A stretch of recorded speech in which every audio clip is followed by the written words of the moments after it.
Let's get right into it. Number 8. The immune system gets bored. Your immune system is basically a guard dog. It's supposed to bark when there's an intruder, right? But here's the catch. If you live in a spotless, Lysol commercial house where germs are about as common as unicorns, that guard dog gets bored, and bored dogs start chewing the furniture. In science speak, this is called the hygiene hypothesis. When you grow up in an environment that's too sterile, no dirt, no germs, no microbes to wrestle with, your immune system doesn't learn how to tell the difference between harmless dust and deadly plague. So instead, it picks random fights. Allergies, asthma, eczema. That's your immune system throwing tantrums because it never had proper training. It's like giving a kid a black belt in karate without ever letting them spar. So the first time they see a balloon, they karate chop it into oblivion. Not because the balloon was dangerous, but because they needed something to hit. And here's the disturbing part. Rates of autoimmune diseases have skyrocketed in places where people are ultra clean. Meanwhile, kids who grow up playing in mud, sharing toys with snotty cousins, or eating food that's fallen on the floor,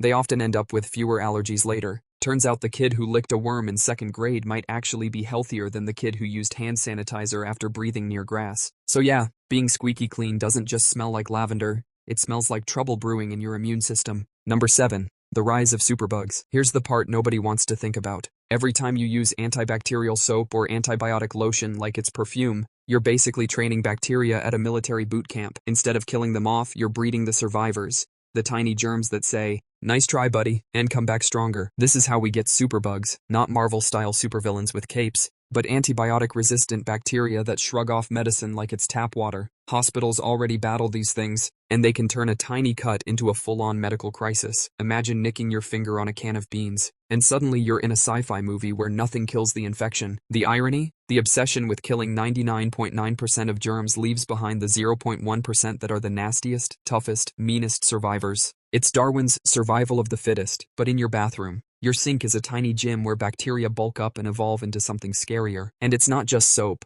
Overusing antibiotics for every sneeze, every scratch, every "I think my throat feels weird" moment fuels the same problem. The bacteria adapt while your medicine cabinet becomes a museum of things that used to work. So congratulations, your quest to be extra clean might be helping design the germs of the future. The good news? They won't sparkle or smell like citrus. The bad news? They'll probably outsmart your doctor. Number 6. Skin barrier breakdown. Your skin is supposed to be this rugged, battle-hardened wall keeping the outside world from invading. Think of it as your body's medieval fortress, complete with moat and guards. But if you scrub it like a crime scene every single day, you're basically sandblasting the walls until cracks appear. Over-cleansing strips away natural oils and the protective microbiome. Yes, your skin is home to billions of tiny microbes that work like friendly bouncers. They kick out the bad bacteria, maintain moisture, and generally keep things in balance. But when you nuke them with harsh soaps, antibacterial washes, and 40-step skincare routines, the good guys die off too. Suddenly your fortress is more like a crumbling shack with the door left open. What sneaks in?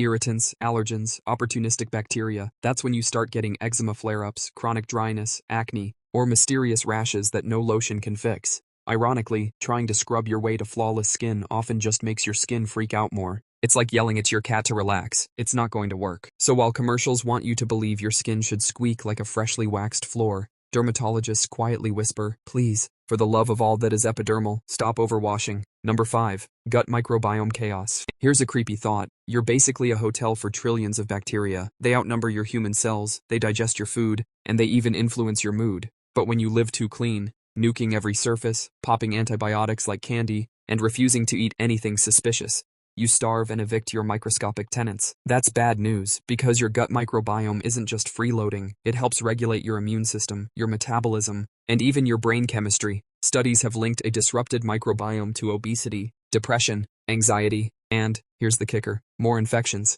not fewer. Imagine kicking all the helpful staff out of your hotel, then wondering why the plumbing broke, the lights flicker, and squatters moved into room 204. That's your intestines when you go overboard with cleanliness. And this isn't hypothetical. Kids born in ultra-clean, sanitized environments often end up with fewer gut microbes and higher rates of asthma, allergies, and even mood disorders. Meanwhile, kids who grow up with dogs, dirt, and a little household chaos, their microbiomes are usually healthier. Basically, Rover licking your face might be doing you more good than that overpriced probiotic smoothie. So yeah, your gut thrives on a little mess. Being too clean down there doesn't make you safe. It makes you fragile. Number 4. The allergic explosion. Picture this. You're strolling through a park, and a gentle breeze carries some pollen your way. Instead of peacefully ignoring it, your immune system suddenly behaves like it just spotted a serial killer. sneezing, watery eyes, itchy throat. Basically your body's way of declaring war on flowers. This is the curse of being too clean. When your immune system doesn't get regular practice fighting off real threats like parasites or bacteria, it overreacts to harmless things. Dust mites, death lasers, cat dander, apocalypse, a peanut, might as well be plutonium. It's not just annoying, it's dangerous. Severe allergic reactions can cause anaphylaxis, which is basically your throat shutting down like a panicked bouncer refusing entry, all because your body got confused and thought peanut butter was biohazard. Here's the kicker. In countries where kids grow up exposed to more dirt, animals, and outdoor environments, allergy rates are lower. Meanwhile, in cleaner urban settings, allergy rates keep climbing like they're training for the Olympics. Your spotless apartment might look Instagram perfect, but it's also quietly setting you up to lose a fist fight with ragweed. So yes, if you feel like your body is overreacting every spring, you're not crazy. Your immune system has just been coddled into becoming a drama queen. Number 3. Mental health fallout. You probably don't connect sparkling clean environment with mental health crisis, but guess what? Your brain does. A world that's too sterile, too rigid, and too controlled can actually mess with your head. Part of this comes back to the microbiome. Remember those gut bacteria you evicted? They produce neurotransmitters like serotonin, which help regulate mood. Wipe out too many microbes, and your emotional balance takes a hit. Studies have linked microbiome disruption with anxiety, depression, even cognitive issues. But there's also the psychology of being obsessed with cleanliness. Constantly sanitizing and scrubbing can spiral into compulsive behavior. At first, it feels like control, but over time it can create more stress, more paranoia, and ironically, more vulnerability. Your mind starts associating unclean with unsafe, even when there's no real threat. And then there's the social factor. If you're too clean freaky, you avoid crowds, skip handshakes, maybe even dodge normal social interactions. That isolation? Bad news for mental health. Humans are wired to need mess, contact, shared spaces. So yeah, sparkling counters and antibacterial wipes might look like peace of mind, but deep down, they're sowing anxiety. Basically, your brain needs a little dirt the way your plants need sunlight. Without it, things get dark. Number 2. Kids in a bubble. Childhood is supposed to be messy. Mud pies, grass stains, eating something questionable off the floor. That's all part of the immune system training program. But when kids are raised in ultra-sterile environments, they're essentially trapped in a bubble, and bubbles pop. Without exposure to germs early on, children's immune systems stay naive, like interns who never got orientation. So when they finally meet the real world, school, playgrounds, a friend's dog, their bodies panic. Cue the rise in asthma, food allergies, and skin sensitivities we've seen in recent decades. There's even evidence that kids raised on farms, surrounded by animals and dust and, yes, poop particles, are healthier long-term than kids raised in spotless apartments. Turns out, growing up next to a cow might do more for your immune system than a lifetime of multivitamins. So the next time a toddler eats dirt, maybe don't freak out. They're not destroying their body. They're giving their immune system the crash course it desperately needs. Dirt is basically preschool for antibodies. Number 1. The illusion of safety.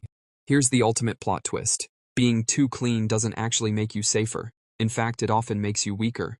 The wipes, the sprays, the constant scrubbing, they give you the illusion of control, like you've bubble-wrapped your way to immortality. But germs are everywhere, and they're not going away.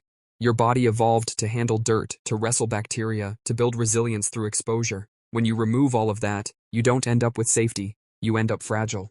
A spotless kitchen won't protect you from superbugs, a sanitized childhood won't stop allergies, and overwashed skin won't thank you for it. The disturbing truth? A little mess, a little grime, and yes, even a little bacteria, are exactly what keep you alive. You need the training, the contact, the micro struggles. Without them, you're just preparing to lose the real battle when it comes.